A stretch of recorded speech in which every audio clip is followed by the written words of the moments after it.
Hello, my name is Todd Rogers. I'm a professor of public policy at the Harvard Kennedy School.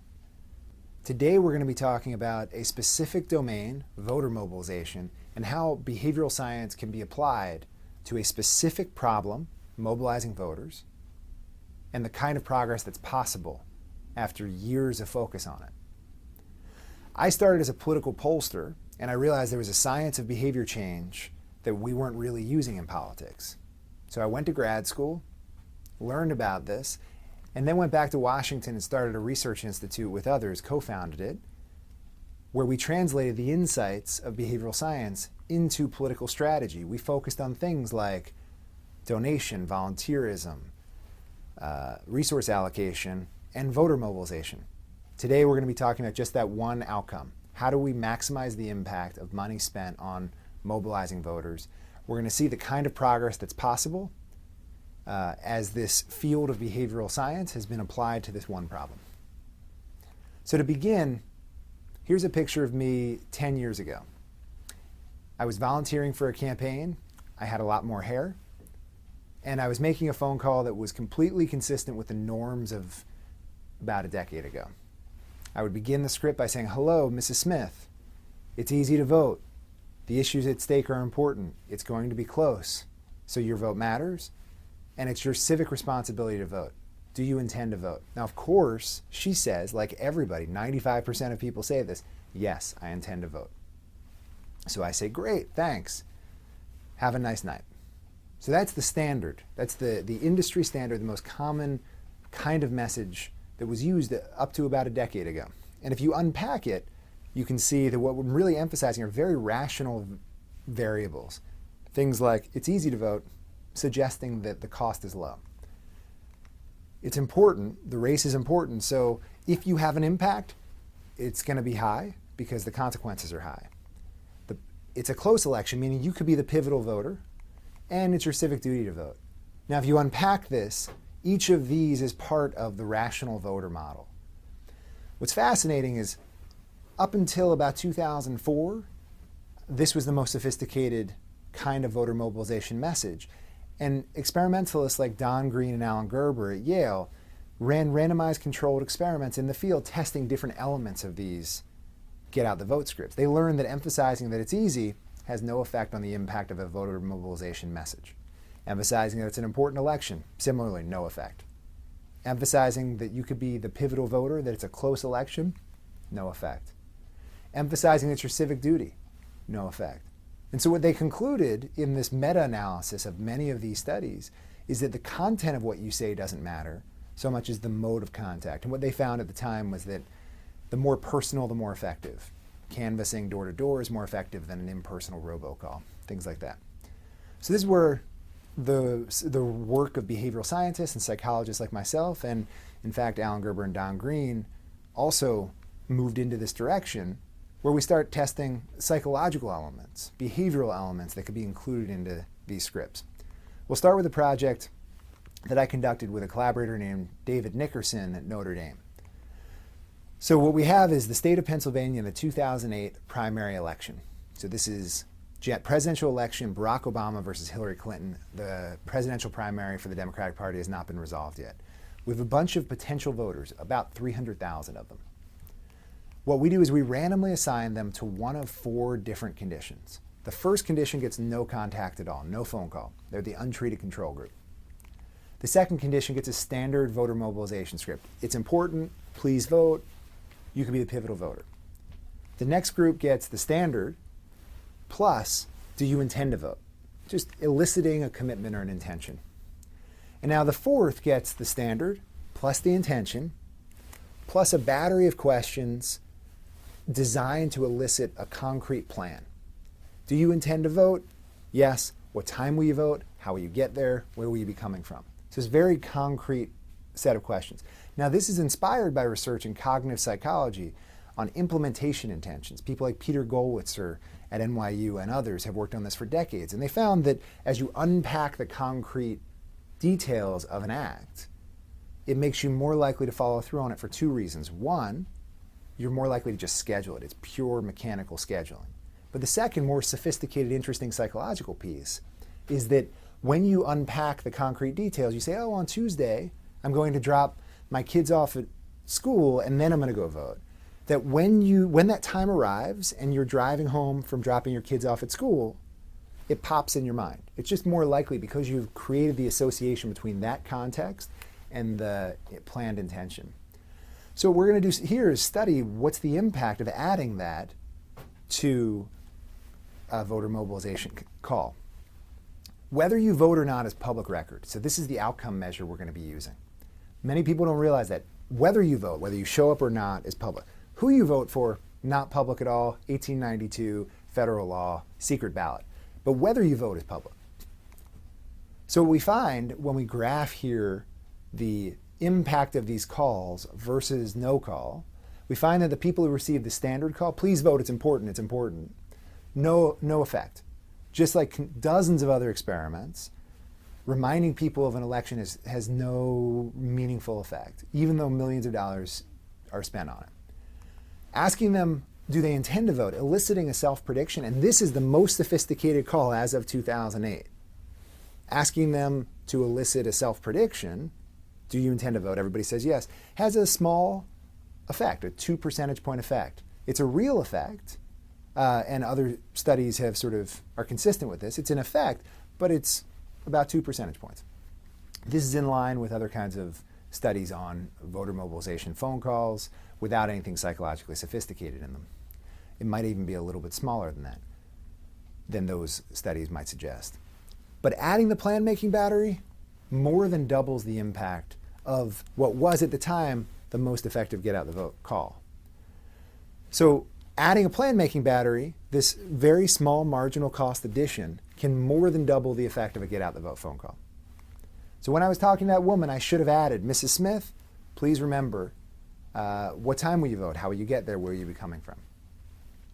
That's one line of research that collaborators and I have worked on. Another looks at how should we emphasize the way turnout is going to be? Should we emphasize that not enough people are voting? You hear this a lot, not enough young people are voting, not enough low-income people are voting, etc. Or should we emphasize lots of other people are voting, so please join them? In 2004, I surveyed self-reported experts in voter mobilization, basically political consultants who work on voter mobilization, and they were roughly split 50-50 on which was more effective, emphasizing high turnout or emphasizing low turnout. And what we find across several experiments, this is with Alan Gerber at Yale, is that emphasizing high turnout is much more effective in motivating people to participate than emphasizing low turnout. We've seen this with self-reported intention to vote, we've seen this with click-through on email, and across a lot of other behaviors, we've seen that people conform to the behavior of others, and I imagine that some of you are familiar with that.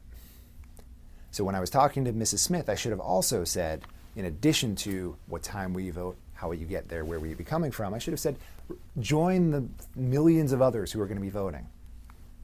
Turnout's going to be high, so please join the others, emphasizing high turnout. Even though, ironically, more people voting decreases the likelihood that you're going to be pivotal, but the likelihood that you're going to be pivotal is 1 in 10 million anyway. The likelihood that it's going to be a tie and your vote is going to be the difference is less than the likelihood that you're going to get hit by a car on your way to the polling place. So a third line of research explores the question of how do we deal with, how should we emphasize, how should we refer to people? Should we refer to them as voters or as the kinds of people who can vote? And so the underlying principle here is that people have multiple identities. I'm a father, I'm a Philadelphia Eagles fan. And when you elicit one identity, I'm more likely to behave in certain ways that are consistent with it than when I elicit another identity. So in this case, with Carol Dweck at Stanford and Greg Walton at Stanford and Chris Bryan, who is the lead author on this at UCSD, we did a series of experiments where we asked people to complete a survey in which all that we varied was whether we said to vote or to be a voter. So basically a verb or a noun. So for example, we say, how important is it to you to vote in tomorrow's election? In another condition, we say, how important is it to you to be a voter in tomorrow's election? So what we find is that emphasizing the voter identity is remarkably powerful in making people more likely to conform to that behavior. And we see this across a series of studies, both in this noun verb format. We also see it in other studies where we say as the kind of person who votes versus as someone who can vote. So when I was talking to the Mrs. Smith, I should have also said, as the kind of person who votes, please be a voter in the upcoming election. Please be a voter, in addition to make a plan and join lots of others. And now in very recent research that we are just now in the process of publishing, and this is inspired by fascinating research that I encourage you all to look into by Alan Gerber, Don Green, and Christian Larimer. That research showed that sending people their vote histories and their neighbors' vote histories, and also sending their neighbors all that information, creating this sort of social pressure so that everyone knows who voted and who didn't, and then committing to after the election, we're going to send an update so everyone knows who voted and who didn't. Though it's incredibly creepy and elicits backlash in that people are very upset about it, incredibly powerful at increasing turnout. So what we're trying to do in this next study is really tease apart what is the impact of inducing accountability, the sense that you are going to have to talk to someone and have to potentially justify whether you voted or not. And so we have this most sophisticated psychological mailer, which you can see on the screen, and it basically uses all the principles. It has a pop-out box for make a plan. It emphasizes repeatedly as the kind of person who votes, as a voter. It emphasizes high turnout, all the best practices. And what it also does for half the people, and there are about 650,000 people in this experiment, we end up, for half of them, we send them this letter. And for the other half, and this is in the 2010 general election, for the other half, we add in the top right corner, you may be called after the election to discuss your voting experience. Basically this threat that you may be called. So it's supposed to create the sense that maybe you may have to explain to someone whether you voted or not. And we add a paragraph in which we also describe that. So what we find is that adding just this little call-out box and a paragraph reiterating it, basically saying we may call you after the election, look out for our call, increased the effectiveness of that mailer by more than 40%. So we already have the most psychologically sophisticated mailer that we could develop. It uses all these best practices that we've learned from dozens or hundreds of experiments. And then we just add in the top right corner, we may call you after the election, and we reiterate it in the text, and that increases the effectiveness by more than 40%. So let's pull it all together. So when I was talking to Mrs. Smith, I should have said, what time will you vote, how will you get there, where are you coming from? And also, lots of others would vote, you should join them. And also, you're the kind of person who votes, thanks for being a voter. And also, this last bit about adding the prospect of accountability.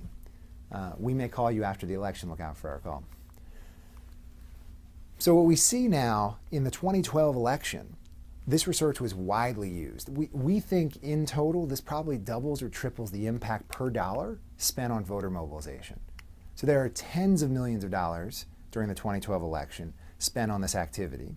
And what we're doing here is I'm now capturing as much of it as I can, and I want to see, and I'm going to show you how some of it was used. So here's a mailer that I actually received saying, this is the voter report card. You were a voter in the past, please continue to be a voter. Be a voter this Tuesday. And it compares my turnout to others. So it basically says, lots of others are voting, you should join them. Even though your past vote history, which we're now looking at, appears that you have voted less than others. This, just so everyone knows, this is an artifact of having moved and the registrar had not updated my voting record. There's no way my neighbors have voted more than me. Just want to be clear, this is a data error. Nonetheless, it's fascinating that I received this treatment that I've learned has been mailed to literally millions of people in the 2012 election, this mailer, which emphasizes be a voter, join lots of others who are voting. This is an email from a national security organization called the Truman National Security Project. And if you unpack the messaging in it, it says, lots of others are voting. Make sure you know where your voting place is, so it emphasizes make a plan. It emphasizes you're the kind of person who votes, and so it emphasizes all three of those. It's a really sophisticated, and even the subject line is, do you have a voting plan? So now, On the weekend before the election, a woman came knocking on my door volunteering for the Elizabeth Warren campaign. And you can see her thumb in this image here. She came and she read me a script. It was fascinating, and it reflected all of this research. She's talking to me, asking me to make a plan, saying lots of others are going to vote, calling me a voter and the kind of person who votes. It was great. So afterwards, of course, I said, yes, and I do have a plan. I know when I'm going to vote. I know where I'm going to be coming from. I know how I'm going to get there. Thank you. And would you mind if I took a picture of your script and of your finger and your hand while you're doing it? So all I got was the tip of her finger, but this is a picture of the actual script that they were using for the Elizabeth Warren campaign. She won in the 2012 Senate race in Massachusetts against Scott Brown. Now here's an email that was sent several weeks before the election by the Obama campaign to their email list, in which they said, make a plan, and then they said, what time will you vote? How will you get there? Where will you be coming from? These are the specific questions we used in our research. So this was fantastic, and I presume that what they were going to do was email it back to me right before the election day. Continuing with the Obama campaign, so this is the weekend, the night before the election. It says, do you have a plan for tomorrow is the subject line. And as you read through it, you can see all the best practices we've been talking about. Now finally, this I really want to focus in on. This is the script from the Obama campaign's calling tool. So they had millions of calls made by volunteers delivered the week before the election, mobilizing other targets that the campaign had. So if you read this script, I called in, I logged in and made some phone calls, and I took a picture of the script. This is the exact script they use, and as you unpack it, you can see each of these things. It says, I'm calling because records show that you voted in 2008. We're reminding voters like you. If you keep reading it, it says, we've talked to a lot of people in your town today who are planning to vote. This election is going to be close and we really need your vote. But they talked to a lot of people who are going to vote. I have your polling place listed as this, and that the hours are this. I know everyone is busy, so what time do you plan to vote? Next question. Will you be heading there from work or somewhere else? Basically, this is, let's elicit a plan.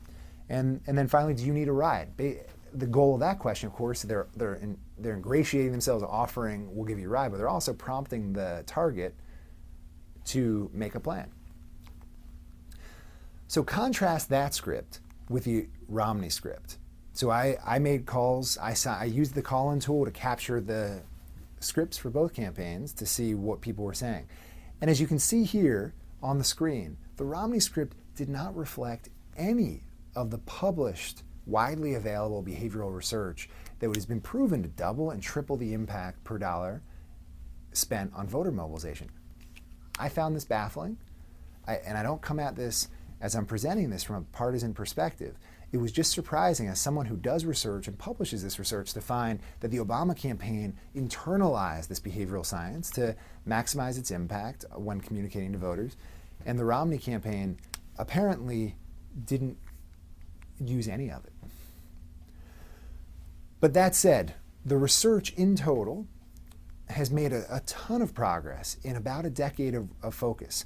So with dozens and hundreds of experiments focused on how do we translate behavioral science into strategies to increase voter turnout. We've made substantial progress. Make a plan, emphasize high turnout, emphasize the voter identity, introduce the prospect of post-election accountability. And we've, from this problem of increasing turnout, we've managed to really build a set of tools and best practices that have made voter mobilization efforts substantially more effective, which increase participation in elections. In the end, this is about increasing representation and increasing participation. And it's publicly available research. Now, thank you. Please vote. If you want to learn more, this is my website. And I also think if you are interested in this research, here's a list of other political scientists who work on voter mobilization and do fascinating work, and also a list of my collaborators on this research. Thank you.